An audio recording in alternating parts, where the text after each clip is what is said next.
Ramadan, Ramadan, Ramadan, Ramadan, Ramadan. في صحيحين من صحيح البخاري وصحيح مسلم عن ابن عمر قال فرض رسول الله صلى الله عليه وسلم زكاة الفطر صاعا من تمر أو صاعا من شعير على العبد والحر والذكر والأنثى والصغير والكبير من المسلمين. حديث شاكرنا ابن عمر من صحيح البخاري وصحيح المسلم ati farada rasulullahi intumwa y'Imana yatanze itegeko aharo duhindura imyumvire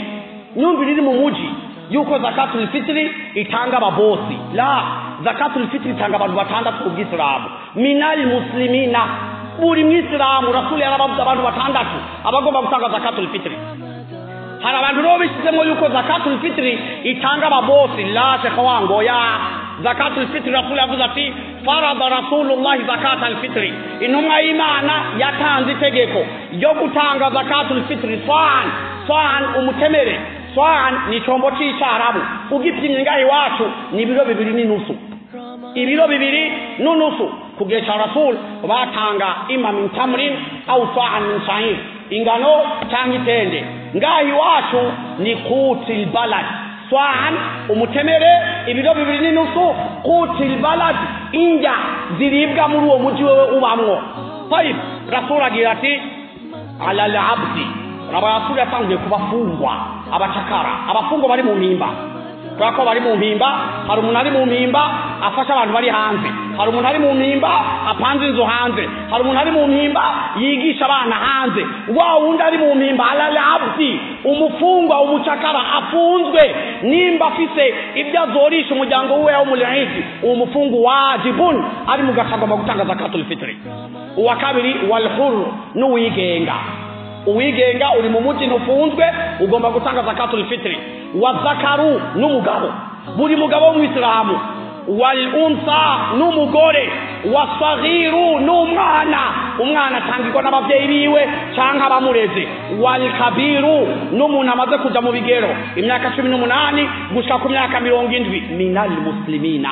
mu bayisilamu. Rasuli yavuze minal aghniya mu batunzi la bisigura rero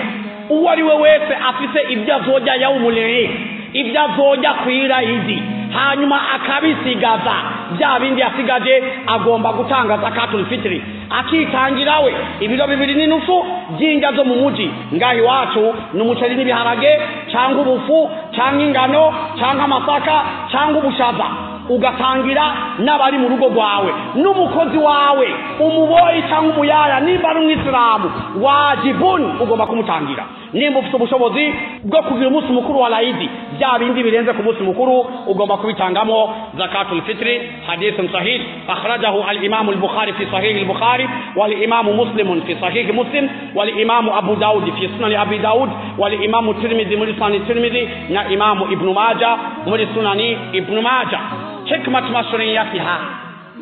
imam rasul rero yashizeho zakatul fitri an ibn abbas abdullah ibn abbas qala agidati farada rasulullah sallallahu alayhi wa sallam zakatul fitri tuhratan lis-sa'imi min al-lagwi war-rafathi. Imam w'Islam rero afise ubushobozi bwo kujya ku munsi w'Eid niba ufite ubushobozi bwo kwirisha ku munsi w'Eid mu batanga zakatul fitri na urimo. Ibn Abbas agira ati impamvu rasuli yashizeho zakatul fitri ni kubera tuhuratan liswaimi utaharishe saumu yao. Zakatul fitri ni kiosheo ni kinyuko ni sabuni yo koza saumu yao kuko twese wallahi dufunze twacumura uracumura mu majambo uracumura mu byumviro uracumura mu bikogwa ufunze mu saumu uracumura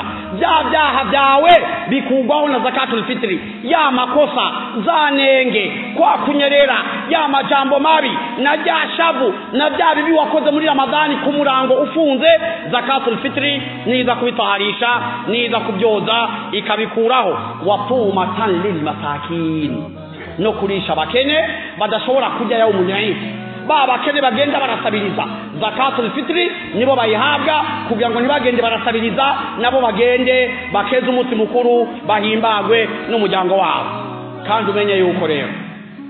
udatanze zakatul fitri wari ubishoboye ibiro 2.5 isomu yawe ntiduga iba muallaqun baina samai wal ardi bimaana udatanze zakatul fitri isomu yawe ntiduga kwa Mwenyezi Mungu kwakigwa canke kutakigwa iguma itungitse inanwinia isoma iguma itungitse hagati y'ijuru n'isi kubera ko hayikusafishika iyi saumu ntiyogejwe kubera ibyaha birimwo n'amakosa arimwo ikiduza iyi saumu ni zakatul fitri uharure rero Ramadhani wafunze warufite ubushobozi bwo gutanga zakatul fitri utarayitanga umenye ko saumu zawe zose wafunze Ramadhani wafunze ziri baina samai wal ardi zitungitswe hagati y'ijuru n'isi حديث حسن أخرجه الإمام أبو داود والإمام ابن ماجه وإمام الحاكم في المستدرك وإمام البيهقي في سنن البيهقي. رمضان رمضان رمضان رمضان